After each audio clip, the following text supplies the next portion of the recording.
नमस्कार, आप देख रहे हैं हमर छत्तीसगढ़। आपके साथ मैं हूं ललित प्रजापति और शुरुआत करेंगे मुंगेली से मिल रही बड़ी खबर के साथ। ऋचा जोगी पर एफआईआर दर्ज हुई है। फर्जी जाति मामले में ये एफआईआर दर्ज की गई है। मरवाही उपचुनाव के दौरान फर्जी जाति का मामला मुंगेली के पेंड्राडीह गांव से जारी हुआ था जाति प्रमाण पत्र। ऋचा रूपाली साधु के नाम से एसटी का प्रमाण पत्र जारी हुआ था। छानबीन समिति की जांच में दस्तावेज संदिग्ध पाए गए हैं।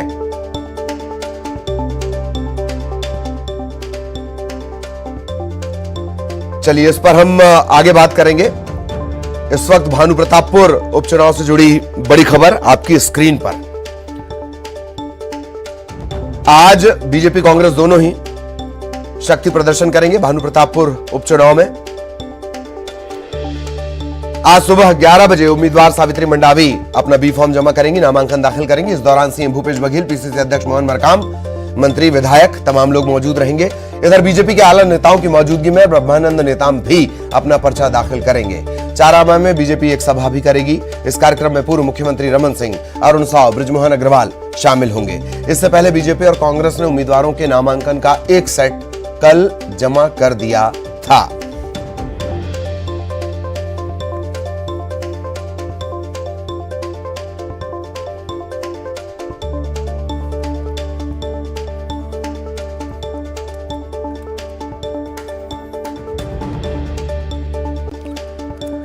तो भानुप्रतापपुर की जंग, अब दोनों प्रत्याशियों के नाम का ऐलान हो चुका है और आज दोनों ही पार्टियां शक्ति प्रदर्शन करेंगी। दोनों पार्टियों के प्रत्याशी अपना नामांकन दाखिल करेंगे।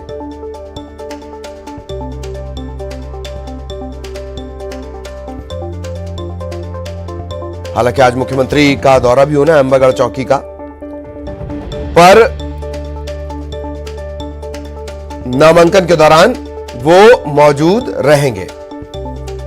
आज 11 बजे कांग्रेस उम्मीदवार सावित्री मंडावी बी फॉर्म जमा करेंगी।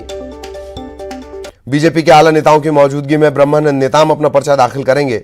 चारामा में बीजेपी एक सभा भी करने जा रही है। तो एक तरह से शक्ति प्रदर्शन के तौर पर इसे देखा जा रहा है और सावित्री मंडावी को जिम्मेदारी दी गई है। उनके पति के निधन से ये सीट खाली हुई थी। इस बात का ऐलान पहले ही कर दिया गया था। न्यूज 18 लगातार प्रमुखता से इस खबर को दिखा रहा था और आखिरकार खबर पर मुहर लगी। कल औपचारिक ऐलान सावित्री मंडावी के नाम का कर दिया गया। ब्रह्मानंद नेताम लगातार चुनौती देते रहे कांग्रेस को इस जगह से। खबरों पर नजर लगातार बनी हुई, ब्रेक के लिए रुक रहे हैं।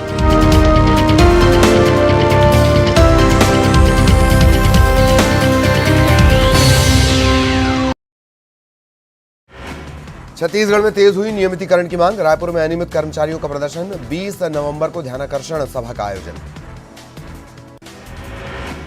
रायपुर में 9 सटोरिये गिरफ्तार। मौके से 13,000 कैश भी बरामद। एंटी क्राइम और साइबर यूनिट की कार्रवाई।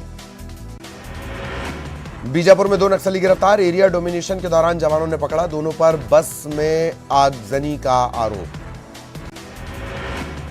रायपुर में आरोपी ने की थी खुदकुशी, जहर खाकर दी जान। मौके से सुसाइड नोट बरामद। दिल्ली में हुंकार भरेंगे कोरबा श्रमिक संगठन बीएमएस के पदाधिकारी। 17 नवंबर को दिल्ली में धरना प्रदर्शन। निजीकरण का करेंगे विरोध। सूरजपुर में कार्यरत अतिथि शिक्षक विद्या मितान को सता रही नियमितीकरण की चिंता। कांग्रेस के जन घोषणा पत्र के वादों की याद दिला रहे। कोरबा में अब 24 घंटे किया जाएगा पोस्टमार्टम। कानूनी मामलों से जुड़े पोस्टमार्टम की तुरंत आएगी रिपोर्ट। सरकार ने जारी की नई गाइडलाइन। कोरिया में अवैध रेत परिवहन पर पुलिस का शिकंजा। बैकुंठपुर और पटना थाना क्षेत्र में रेत से भरे 8 वाहन जब्त। गुजरात विधानसभा चुनाव में प्रचार के लिए सीएम भूपेश बघेल बनाए गए स्टार प्रचारक। कांग्रेस ने 40 प्रचारकों की सूची जारी की, इसमें बघेल का भी नाम। राजनांदगांव में मुख्यमंत्री भूपेश बघेल ने किया रानी अवंतीबाई की प्रतिमा का अनावरण। घुमका में सीएम का भेंट मुलाकात कार्यक्रम, जनता से संवाद। राजनांदगांव के डोंगरगढ़ विधानसभा में सीएम की भेंट मुलाकात। बेलगांव के लोगों से जानी उनकी समस्याएं। मंत्री अमरजीत भगत, विधायक भुवनेश्वर बघेल रहे मौजूद। पूर्व नेता प्रतिपक्ष धर्मलाल कौशिक ने प्रदेश सरकार पर साधा निशाना, कानून व्यवस्था को लेकर उठाया सवाल, कहा सरकारी ऑफिस में लूट कर रहे हैं अपराधी। भानुप्रतापपुर उपचुनाव के लिए बीजेपी उम्मीदवार ब्रह्मानंद नेताम ने लिया नामांकन फॉर्म। 17 नवंबर को दाखिल करेंगे नामांकन। 48 प्रत्याशियों ने लिया है फॉर्म। बीजेपी के प्रदेश प्रभारी ओम माथुर का रायपुर दौरा, 21 नवंबर को करेंगे 4 दिवसीय दौरा। प्रदेश पदाधिकारी, कोर ग्रुप, सांसद, विधायकों की लेंगे बैठक। जिम्मेदारी मिलने के बाद पहला दौरा। अंबिकापुर में आरएसएस का पथ संचलन, लोगों ने बरसाए फूल। मोहन भागवत ने किया संबोधित, कहा संघ में शामिल होकर संघों को समझने सबसे अच्छा तरीका। 32% आरक्षण की मांग को लेकर सर्ववादी।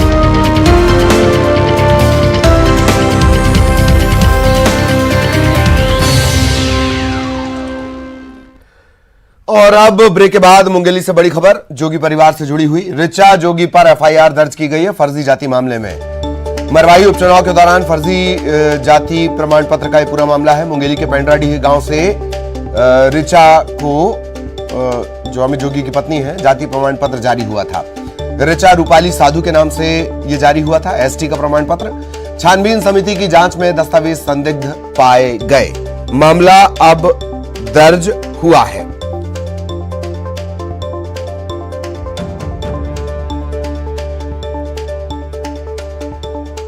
अजीत जोगी हमेशा ये कहा करते थे कि जाति का विवाद कभी नहीं जाएगा।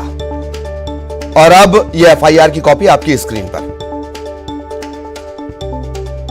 जनता कांग्रेस छत्तीसगढ़ के प्रदेश अध्यक्ष अमित जोगी, उनकी पत्नी ऋचा जोगी, अनुसूचित जनजाति का प्रमाण पत्र, जाति प्रमाण पत्र खारिज कर दिया गया था। परिवार ने कहा था कि वो हाईकोर्ट जाएगा।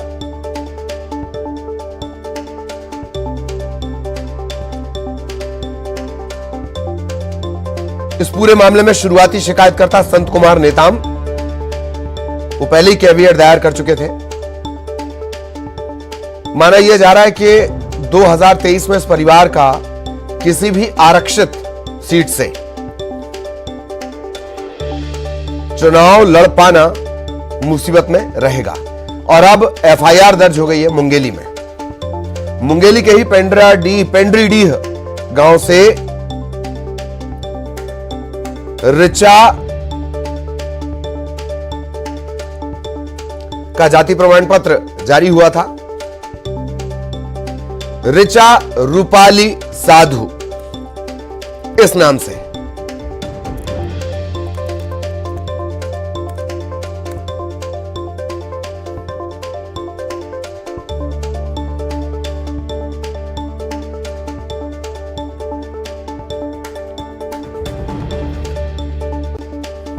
मुंगेली में बना उनका जो जाति प्रमाण पत्र है वो विवादों में था। ये शुरुआत से हमने आपको खबर दिखाई है।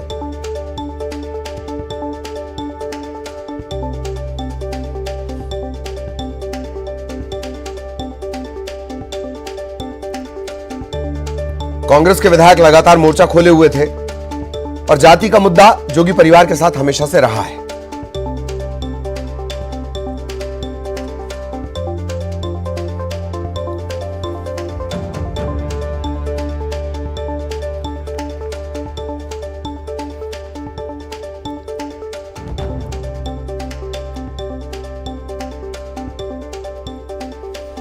सहयोगी प्रशांत हमारे साथ जुड़े हुए हैं मुंगेली से। प्रशांत के पास आपको लिए चलेंगे।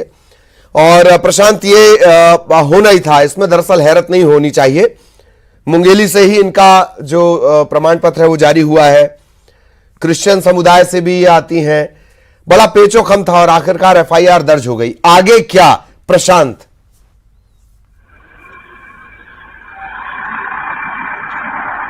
जी ललित, निश्चित रूप से ऋचा जोगी की जाति मामले में फिर से एक सियासी भूचाल देखने को मिल रहा है। और सीटी कोतवाली में कल एफआईआर दर्ज हुई है और फर्जी जाति प्रमाण पत्र मामले में यह एफआईआर दर्ज हुई है। और एलआर कुर्रे, जो कि सहायक आयुक्त हैं आदिवासी विभाग के, उनके द्वारा यह एफआईआर दर्ज कराई गई है। और इसमें सामाजिक परिस्थितिकरण प्रमाणीकरण अधिनियम 2013 की धारा 10 के तहत ये एफआईआर दर्ज हुई है। और ये पूरा मामला 2 साल पहले कर आया था, जब स्वर्गीय अजीत जोगी के दिवंगत होने के बाद मरवाही उपचुनाव होना था। उस समय ऋचा रूपाली साधु के नाम से एक जाति प्रमाण पत्र जो कि मुंगेली जिले के जरहा गांव तहसील के पेंड्रीडी गांव से जारी होता है, जिसके बाद जो संतराम नेताम है और अमीर खुसरो इन्होंने आपत्ति दर्ज कराई थी, जिसके बाद जिला स्तरीय छानबीन समिति जांच पर जुटी थी और उन्होंने जो जाति प्रमाण पत्र है उसे निलंबित किया था, जिसके बाद वो चुनाव नहीं लड़ पाई थी और नामांकन नहीं भर पाई थी। उसके बाद से ये लगातार जांच हो रही थी और राज्य स्तरीय जांच समिति इस पर जांच कर रही थी, जिसमें जो तमाम जो दस्तावेज हैं जिनकी बारीकी से जांच की गई थी और जो सभी दस्तावेज हैं, चाहे वो स्कूल से जुड़े हुए हों या जमीन की खरीदी बिक्री से जुड़े हुए हों या अन्य जो भी दस्तावेज हैं, सभी जो दस्तावेज हैं संदेहास्पद पाए गए हैं, जिसके बाद आज ये एफआईआर देखने को मिली है। जी ललित जी, और थोड़ा सा इनके बारे में भी बताएं। आरोप ये भी लग रहे हैं कि ये चूंकि क्रिश्चियन है पर खुद को ये आदिवासी बताकर लोगों को गुमराह कर रही हैं, इस तरह के आरोप भी लगे। और एक दो नहीं, मेरे ख्याल है तकरीबन इसमें शिशुपाल शोरी भी शामिल है, मिंज शामिल है। ऐसे तकरीबन कांग्रेस के 6 विधायकों ने मोर्चा खोल रखा था, लगातार मोर्चा खोल रखा था। प्रशांत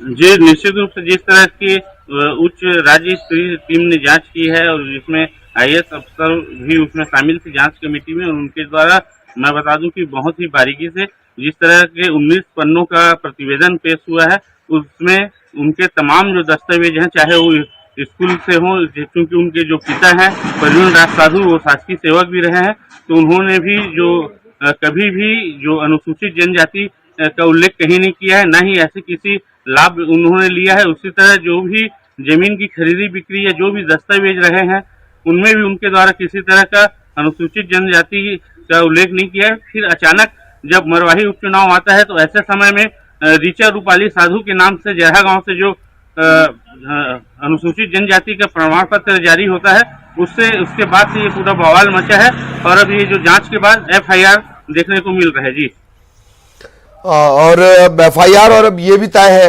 एक बात और भी है कि अगर जोगी कांग्रेस के हालांकि संख्या बल के हिसाब से तो कोई भविष्य नजर नहीं आता, फिर भी अगर कोई भविष्य देखा जाए तो वो था ऋचा के हाथों में। और एक तरह से ऋचा जोगी का जाति विवाद जोगी कांग्रेस के लिए भारी पड़ेगा। प्रशांत जी, निश्चित रूप से चूंकि ऋचा जोगी को लुरमी विधानसभा या कोटा विधानसभा या मरवाही से लगातार ये देखने को मिल रहा था कि वो उम्मीदवार हो सकती है, लेकिन अब ऐसा देखने को मिल रहा है कि जो भी आरक्षित सीट है ऐसे सीटों से वो चुनाव नहीं लड़ सकेगी। और चूंकि उनका जो भी प्रमाण पत्र है उसमें सामान्य कहीं उल्लेख है, तो इससे कहीं ना कहीं उनके राजनीतिक जो भविष्य है उस पर भी खतरा मंडरा रहा है। जी, जाहिर तौर पर खतरा मंडरा रहा है। और बहुत बहुत शुक्रिया आपका प्रशांत इस तमाम जानकारी के लिए। और जो फैसले आए हैं अलग अलग, उसमें ये बताते हैं कि ऋचा के पिता या पूर्वज 1950 से पूर्व छत्तीसगढ़ में थे। ग्राम पेंड्रीडीह, मोतिमपुर तहसील, मुंगेली जिला बिलासपुर और बलौदा बाजार, इस तरह के रिकॉर्ड मिलते हैं। ये बहुत पेचोखम वाला मामला है। अजीत जोगी ये बात जानते थे। अजीत जोगी ने पहले ही कह दिया था कि ये जो जाति है ये कभी नहीं जाती, और इस बात को लेकर हमेशा कोट भी किया जाता है। भानुप्रतापपुर की बात करेंगे। भानुप्रतापपुर उपचुनाव को लेकर बीजेपी कांग्रेस दोनों शक्ति प्रदर्शन आज करेंगे। सुबह 11 बजे कांग्रेस उम्मीदवार सावित्री मंडावी वो अपना फॉर्म जमा करेंगी और सीएम भूपेश बघेल मौजूद रहेंगे, पीसीसी अध्यक्ष मोहन मरकाम, मंत्री, विधायक, तमाम लोग मौजूद रहेंगे। बीजेपी के आला नेताओं की मौजूदगी में ब्रह्मानंद नेताम भी अपना पर्चा दाखिल करेंगे। चारामा में बीजेपी एक सभा भी करेगी। इस कार्यक्रम में पूर्व मुख्यमंत्री डॉक्टर रमन सिंह, अरुण साव, बृजमोहन अग्रवाल शामिल होंगे।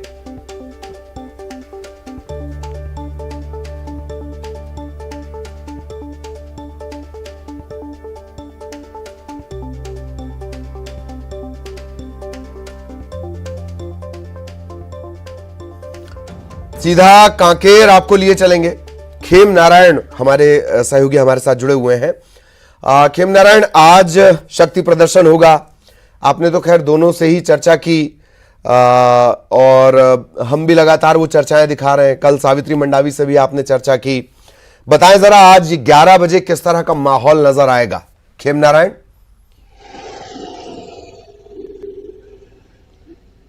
जी ललित, आपको मैं बता दूं कि कांकेर जिले के जो भानु प्रतापपुर विधानसभा चुनाव है वो दोनों ही राजनीतिक दलों के लिए काफी अहम होने वाला है, क्योंकि इसके बाद 2023 में जो है फिर से विधानसभा चुनाव होंगे, तो सत्ता पक्ष जो है इस चुनाव को हारना नहीं चाहेगी, उसकी प्रतिष्ठा पूरी दांव पर लगी हुई है। वहीं विपक्षी दल चाहती है कि इस चुनाव में जीतकर वो जो है सत्ता दल को मुंह तोड़ जवाब दे। और इसी क्रम में जब इन्होंने अपने दोनों प्रत्याशियों को अब चयन कर लिया काफी अटकलों के बाद में, कांग्रेस से सावित्री मंडावी जो कि कल अपना नामांकन दर्ज कर चुकी हैं, और उसके बाद ब्रह्मानंद नेताम जो भाजपा प्रत्याशी हैं उन्होंने भी अपना जो है नामांकन फॉर्म डाल दिया है। और आज जो है भाजपा और कांग्रेस दोनों ही दलों के कार्यकर्ता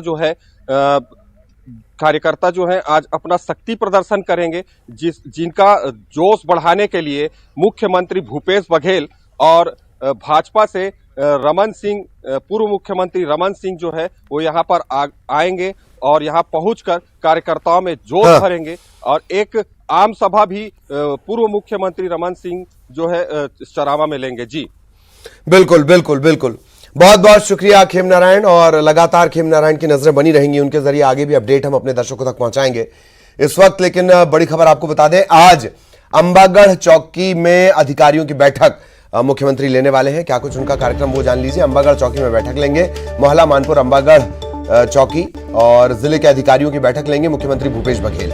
आज सुबह 10 बजे ये समीक्षा बैठक है। कई विकास कार्यों का वो शिलान्यास लोकार्पण करने वाले हैं। लोकार्पण के बाद वो कांकेर के लिए रवाना हो जाएंगे।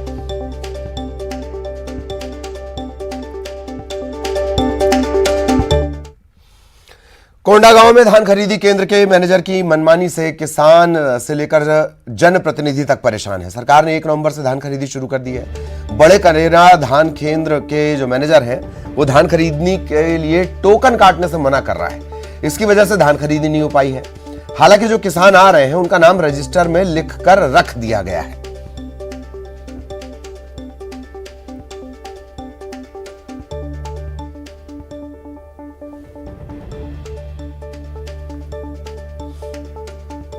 शासन के नियम अनुसार 1 नवंबर को धान खरीदी हुआ, जिसमें से क्या बोलते हैं हमारे जो मैनेजर सर हैं उनके गाइडलाइन के अनुसार हमें चलना पड़ता है। इसके कारण तो वो मना किए थे कि अभी खरीदी 2-4 दिन के लिए रुको, 2-4 दिन रुको, ऐसे करके बोल रहे थे। तो कुछ किसान आते भी थे टोकन कटवाने के लिए, तो मैं नाम नोट करके लगभग 150 किसानों का नाम भी नोट किया। तो उनके गाइडलाइन के अनुसार मैं उनके नियमों का पालन करते चला गया। जो किसान हमारे पास आके बोलते हैं कि धान खरीदी नहीं हो रहा है बोल के, जो संपर्क किया मैनेजर को मैं आज, फ़ोन नहीं उठा रहे हैं, ना बात नहीं कर पा रहे हैं। कितनी बार आपने 2-3 बार फ़ोन किया सवेरे में। किसान मेरे पास आए तो 2-4 लोग, मतलब टोकन नहीं काट रहे हैं बोल के, तो मैंने मैनेजर को फ़ोन किया तो फ़ोन नहीं उठाया। और यहाँ पे बड़े का लेम्स में जो धान खरीदी की जो तिथि है शासन की ओर से 1 नवंबर से चालू हो गई थी, लेकिन यहाँ पे हम लोग उसका जो उद्घाटन करके भी गए थे, लेकिन आज तक 14 नवंबर होने को है, लेकिन यहाँ पे धान खरीदी नहीं पा रही है। और मैनेजर कंटिन्यू आ भी नहीं रहे हैं, इस वजह से किसान मैनेजर से संपर्क नहीं कर पा रहे हैं। ना मोबाइल से संपर्क करते हैं, संपर्क नहीं हो पाता, और यहाँ पे वहाँ पे स्पॉट में मैनेजर रहते भी नहीं है, इसलिए यहाँ पे धान खरीदी प्रभावित है। धान खरीदी के लिए फड़ तैयार है, तराजू तैयार है और बारदाने पहुंच गए हैं, पर मैनेजर नदारत हैं और उनका निर्देश धान प्रभारी को अभी तक ये नहीं मिला है कि टोकन काटना है। एक भी किसानों का टोकन नहीं कटा है, जबकि शासन ने 1 नवंबर से धान खरीदी शुरू करने के निर्देश दिए हैं, पर यहाँ पर किसान धान बेचने के लिए आ रहे हैं पर टोकन नहीं कट रहा है। बहरहाल देखना होगा कि मैनेजर शासन के आदेशों की कब तक अवहेलना करते हैं और किसानों के से धान कब खरीदी शुरू होती है। बड़े कनेरा से न्यूज़ 18 के लिए विवेक श्रीवास्तव। रिसाली, दुर्ग के रिसाली नगर निगम में वार्ड संख्या